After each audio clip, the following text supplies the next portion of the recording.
you have any questions, feel free to raise your hand. All right, so we're going to start from where we left off last week.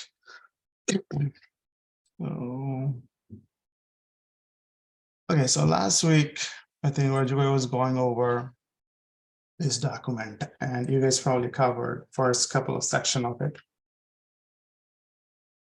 What is software?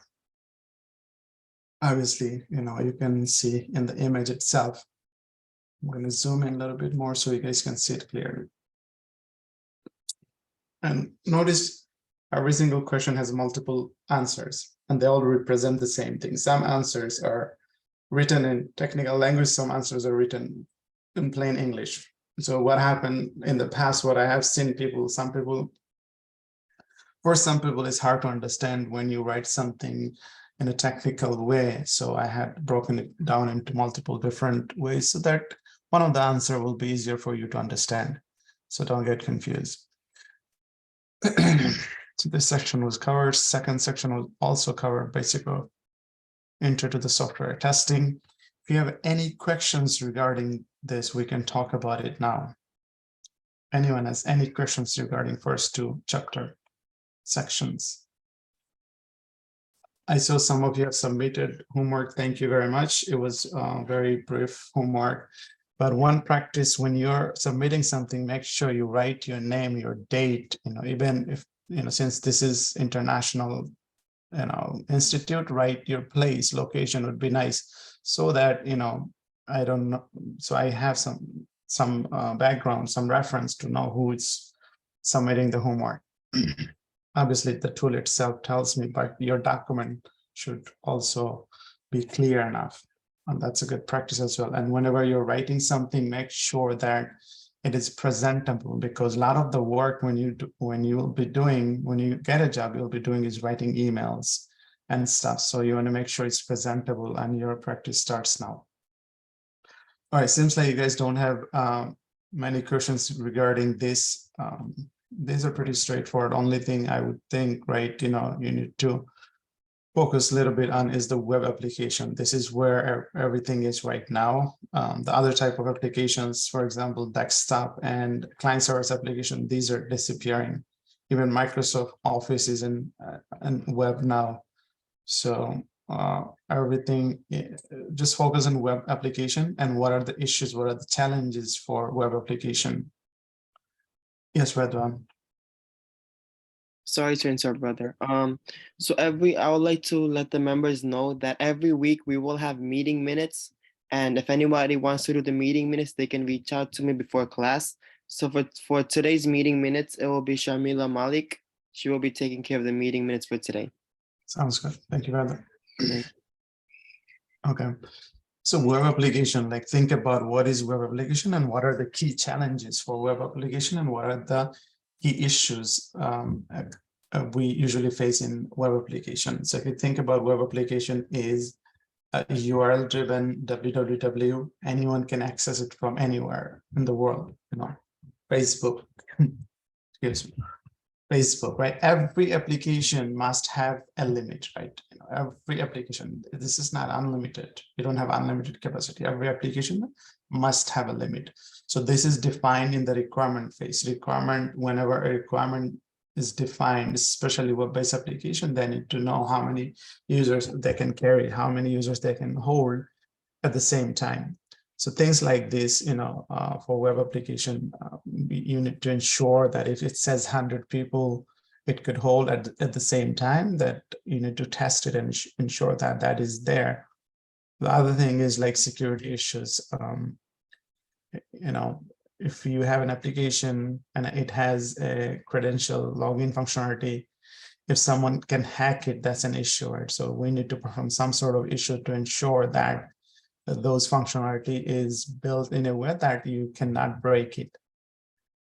Things like this. And then there are other issues like hardware compatibility issues, browser compatibility. So hardware compatibility doesn't really happen nowadays anymore, but browser compatibility is something like if you have built an application in Microsoft Edge browser, now does that application work on Chrome the same way? Does it work on Safari the same way? Does it work on Firefox the same way? This kind of things you need to ensure, and these are the things like, challenges and issues, right? An application can be built, but it can work in one browser and it may not work in another browser because of the way those browsers are built. So version compatibility is each browser has different version, right? Sometimes iOS, I don't know what is the version now.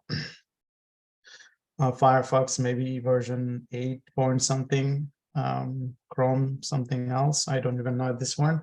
So obviously you cannot test it in each and every version, but the expectation is the latest version, whatever the latest version is, and one version back, the application should support.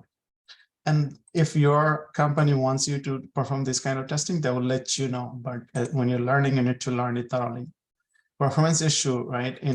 Your application, how does it perform with one user versus how does it performs with maximum number of users, right? And something in between. So things like this we need to test, right? Sometimes you would see with one user application is smooth, working fine, but when you add maximum number of users, it may break. The security issues I talked about, right? Ensuring, right? It's not breakable and things like this.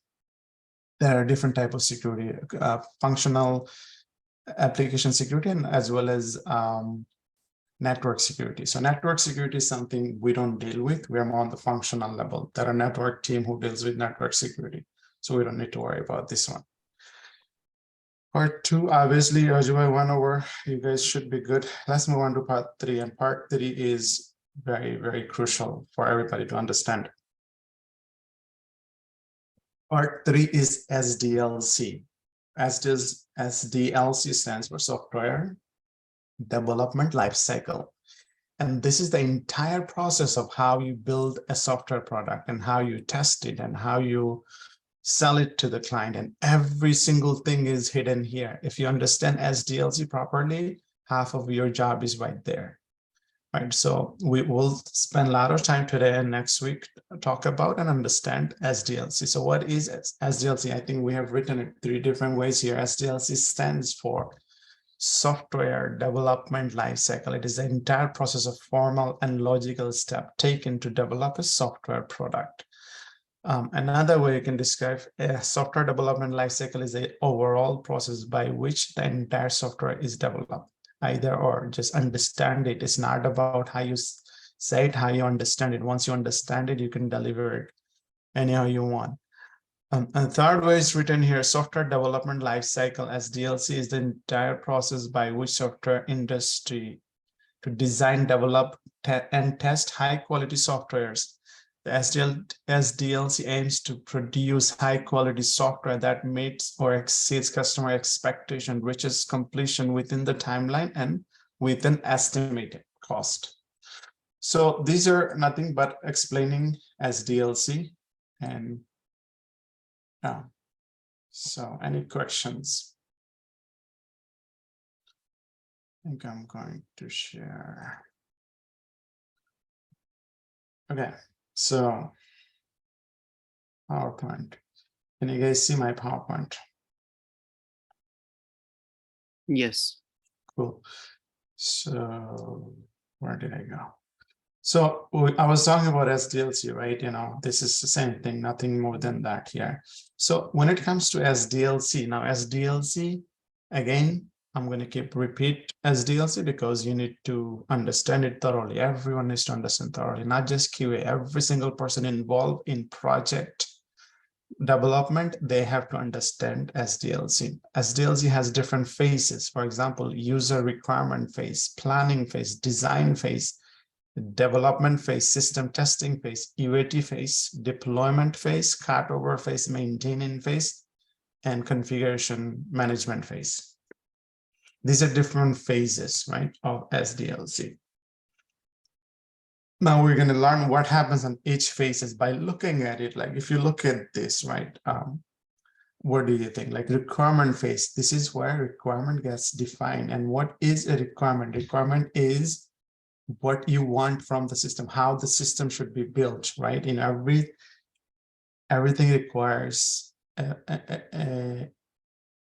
a certain set of rules, some diagrams, some plans. These are all part of requirement, right? If you're building something, if you're building a house or something, you need a predefined requirement. For example, how many bedrooms you want, how many bathroom, kitchen, living room, the structure, everything, right?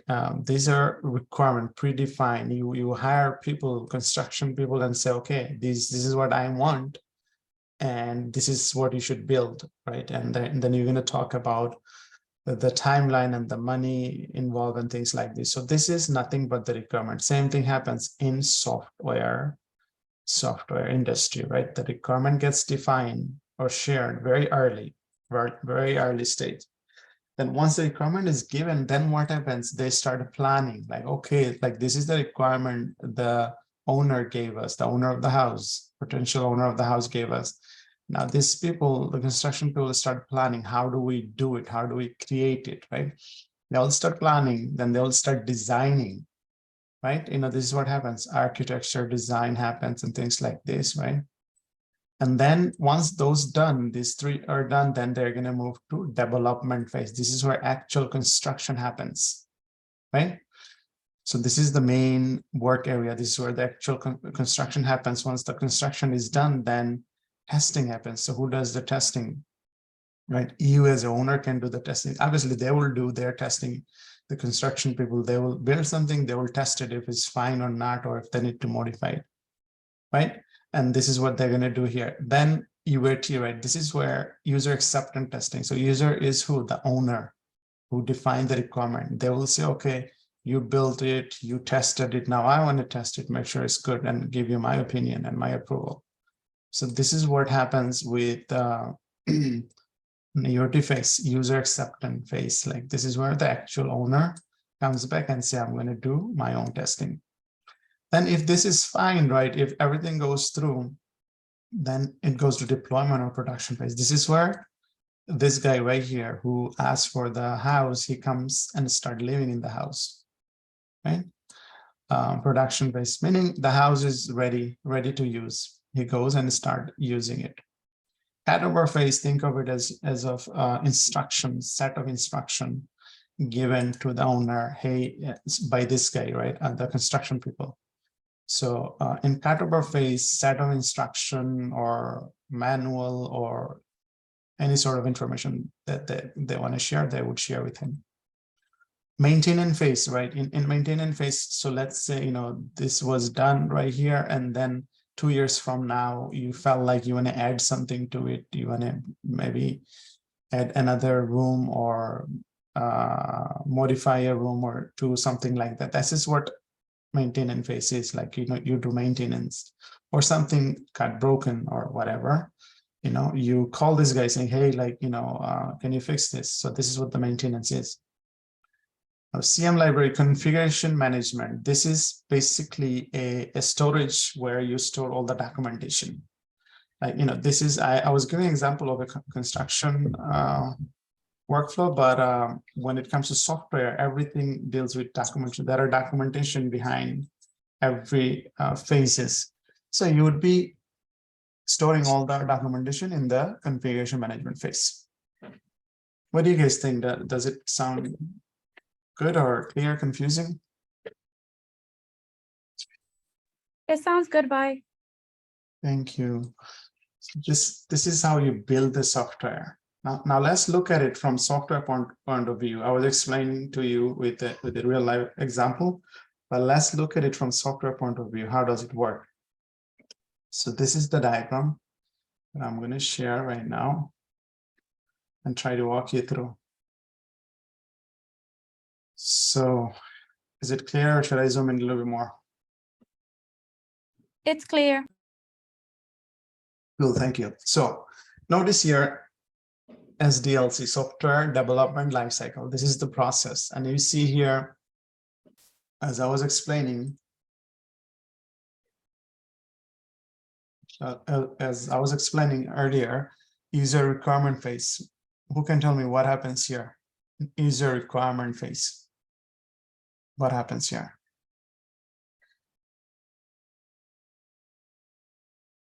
I'll put you on the spot. Okay, let me explain one more time. So is your requirement phase, right?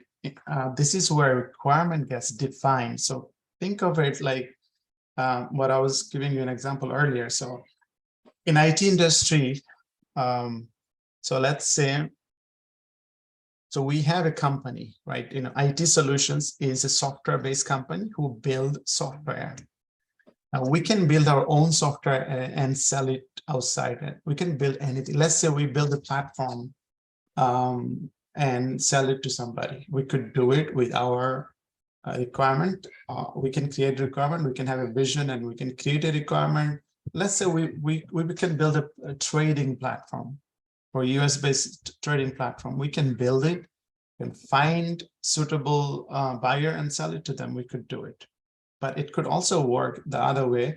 We are a software company. We build software.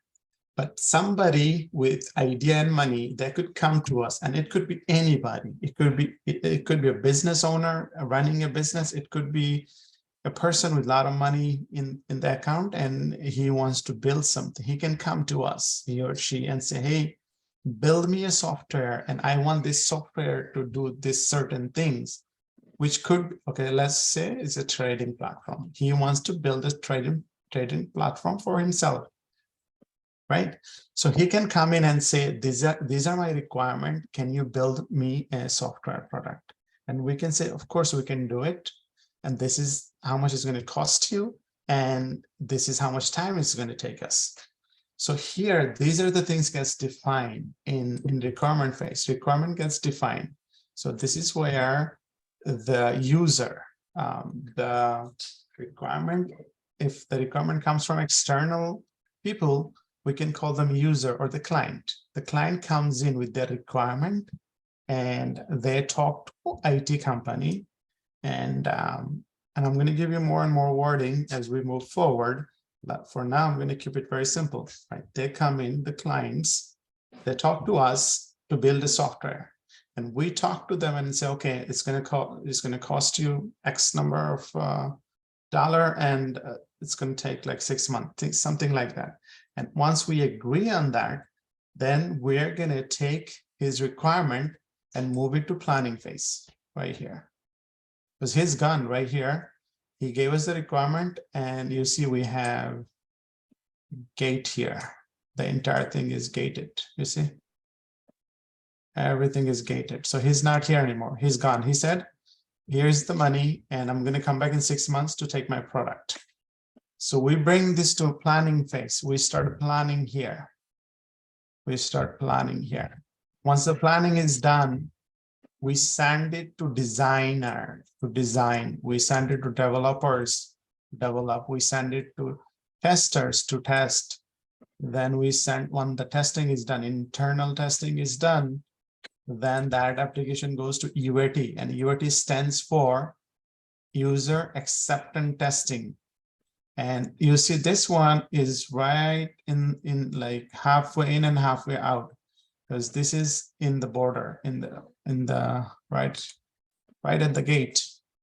So what does it mean? This group of people have access internally and externally.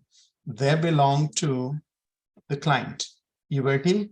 Right, this guy is right here. When they give requirement, we have done our work from here to here to here to here.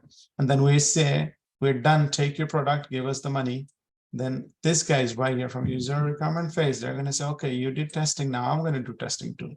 So they do testing here again. And if they accept it, it goes to production. Everybody can have access to it.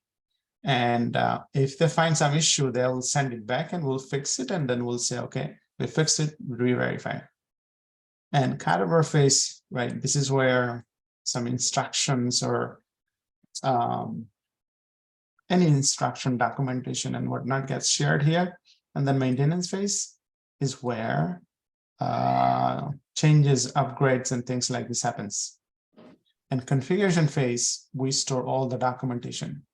All the documentation gets stored here. How does it sound now? All right, guys, let's talk. Can you please explain a little bit that cutover phase? Ignore cutover phase for now. This phase is not very important. It is disappearing. Okay. But everything else can. Yeah, everything else was pretty clear. Good. Cutover phase. When an application goes to production, there will be release note, right? We would be giving a set of instructions to the users to how they should use that application. When we use an application, any application now, that are out in the market, it's pretty straightforward. But when you're going for a complex application, it requires set of instructions, things like this. And cutover phase is used for multiple things. For that, before we used to do a lot of installation, like physical installation or plugin, things like this, used to require to support an application. But now we're much smarter. We build an application in a way that is, auto-configured, which does not need support or any plugin, things like this. So cutover phase is not being used a lot, but we do send out user instruction or manual when needed. So things like this, or user training. Some cases, application is in a way that you cannot drive it on your own. So we need to give you training. So this is what is used for in cutover phase.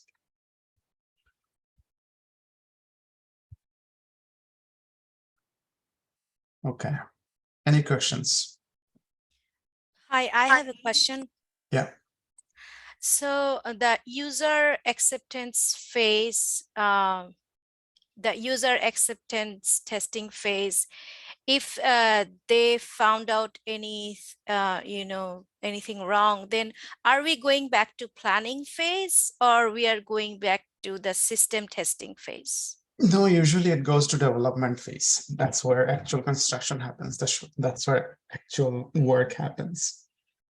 So it gets sent to development phase, and then it goes back to testing phase, and so on. Okay, thank you. Yeah. So let's dive a little bit deep into this. So let's talk about user requirement phase. Let's get a little bit more technical. So in user, let's talk about who sits in user requirement phase and what happens in user requirement phase. So from externally, we understand client sits there. Guys, I hope you're taking some notes, and every day, every class, please take some notes. It's a good practice, even though you'll have recording and everything, but a physical note goes a long way. So in user requirement phase, we know client sits here, client comes here with their requirement, but who else is there? From IT company, we have business analyst, also known as BA. They sit there, right? And some cases project manager and whatnot, but it's not required. What is mandatory? Client and the business analyst, client and BA. So client comes in with a requirement, which is written in a plain language. It's called URS. URS stands for user requirement specifications. Again, I'm repeating, client comes in with their own requirement, which is written in plain language. It's called URS, user requirement specification. Now that user requirement specification gets talked about here with business analysts, and they finalize their requirement, timeline, and the money. Once that is accepted, this URS gets moved to planning phase. The business analyst moves the URS to planning phase, converts this URS into a more technical document called SRS. SRS stands for System Requirement Specification. It is also written in English form, but it has more technicality for the IT folks, for us to understand better. So here, again, in planning phase, the URS gets converted to SRS by the business analyst. Understand these keywords, understand what I'm saying, and that's how you need to explain. So once the SRS is converted, once the URS is converted to SRS and it's finalized, that SRS gets sent to design phase, development phase, and testing phase all at once. So designer starts their designing mock-up of the document. They start designing. They start creating their design document, architecture document, basically. Developers start writing the code. They start developing it based on the SRS.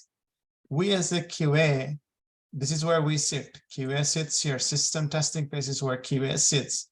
We start our testing process. I did not say we start our testing. I said we start our testing process. And you'll learn about our testing process later. Now, does this make sense, what I'm just explaining? Yes. Yeah. Yes. So once the testing process is done, completed, now we send that application to UAT. UAT stands for user acceptance testing. Now UAT folks, they sit here, they are hired by the client. We don't bring them, it's from the client. And you can see, like, from here, if you see this line right here, it's going directly to UAT. The client only have access to UAT. They don't have access internally to developers, testers, designer. They have access to UAT. This is their relationship. They come to UAT, and if everything looks good, now we're talking production. Let's go to production. Once we're in production, everybody can use it. Cutover phase can, be there to provide support and the documentation. And then maintain phase is where you add to it, you modify it and whatnot. Configuration phase, this is where you save, we all save final version of our documents. And that's, in a nutshell, entire SDLC. Now you can ask me questions if you have any. So Kader bhai, we, as you said, we save all the hard document in configuration phase, and the soft, where we save that, the soft copy. Sorry, can you repeat that again, brother? It's as I understood, like we save all the hard documents in configuration phase. No, nothing. There's no hard copy. I said final version of the document. Okay, it will be just Everything is soft document. okay, just the document will be stored in there. Yeah, and you and I will work in a real project. We'll build a project. We will do our requirement. We'll do design. We'll do development. We'll do testing. We'll do configuration. Everything we'll do here. So it's very clear to you. But we will do it at the very end. But for now, you need to understand all of this. You need to have it capture in your head. Okay. So the cutover phase is a kind of set of instructions that's also be saved in configuration phase, or the document of every phase will be saved to configuration phase. okay. Think of configuration phase as a document holder. Okay. Thank you. You're welcome for that. Anyone else? If you're sitting quiet, you have to explain this next week. So if you're quiet and not understanding, you're probably setting yourself up for failure. Questions, guys? Yeah, can you just repeat the URS to SRS phase again, please? Just real quick. URS to SRS. Yeah, that little bit of it, please. Thank you.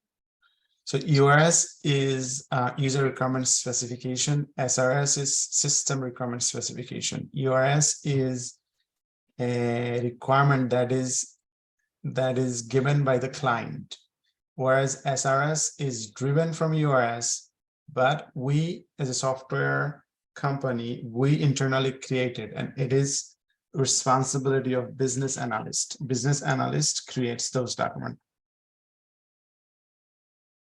Okay, great. Thank you. Yeah.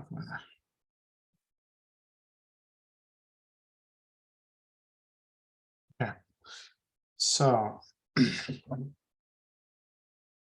All right, so let's, The difference between URS and SRS could be the plain language is converted by BA into the technical language. That's what we can say. you can say that, yes. Okay, thank you. You're welcome. Okay, so.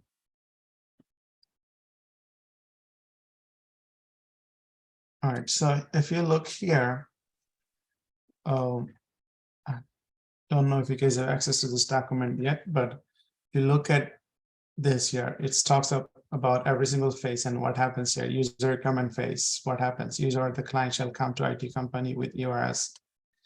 Meeting shall happens between IT company and the client. Requirement gets finalized here. Then we move to planning phase. Business analyst shall create proper requirement document, SRS, system requirement specification.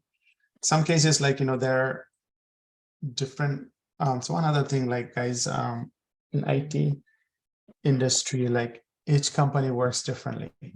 If a company wants to call something by their own name or define something differently than other company, which is completely fine. As long as you understand the basics, as long as you understand what is the standard, you're fine. So when you go there, you will hear many different names for different things. But there are different types of requirement. Two of them you already learned. URS is a user requirement specification. The other one is SRS. There is another one is BRD. So BRD is business requirement document.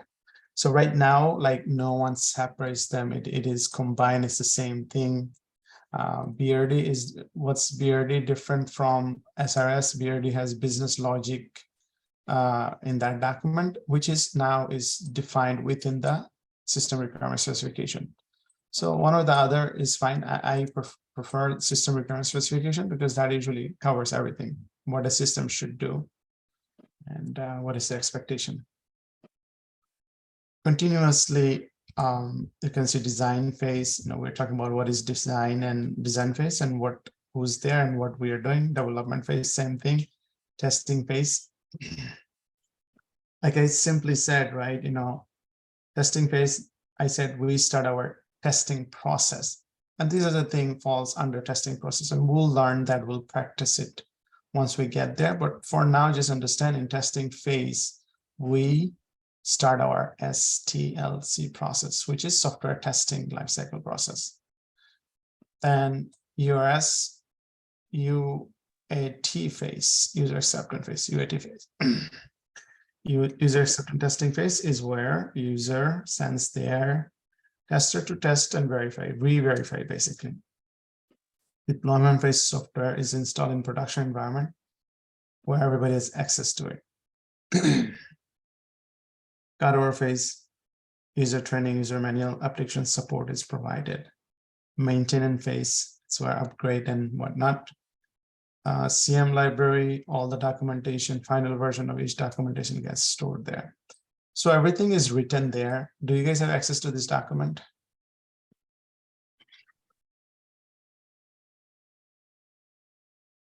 Probably not yet. I don't know.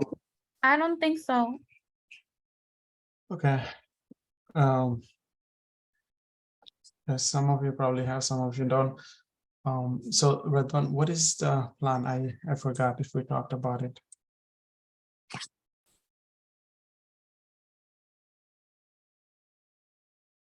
Okay. All right. So yeah, you should have access to it. This is stored in the drive where we have given access to your Google Classroom. Some of you joined, some of you didn't join. So if you didn't join Google Classroom, I don't think you will have access. So if you go to your Google Classroom, IT Solutions Classroom, all the documentations are here. You see right here. Under document folder, it's right here. This is the one. You guys see it? So first thing you need to do, we sent you a link. We have 39 people so far, but a lot of you guys did not accept the invitation. So if you did not accept the invitation, I don't think you will get access. So if you have any issue with that, reach out to us, reach out to Edwan. We will work with you, but you need to do your part.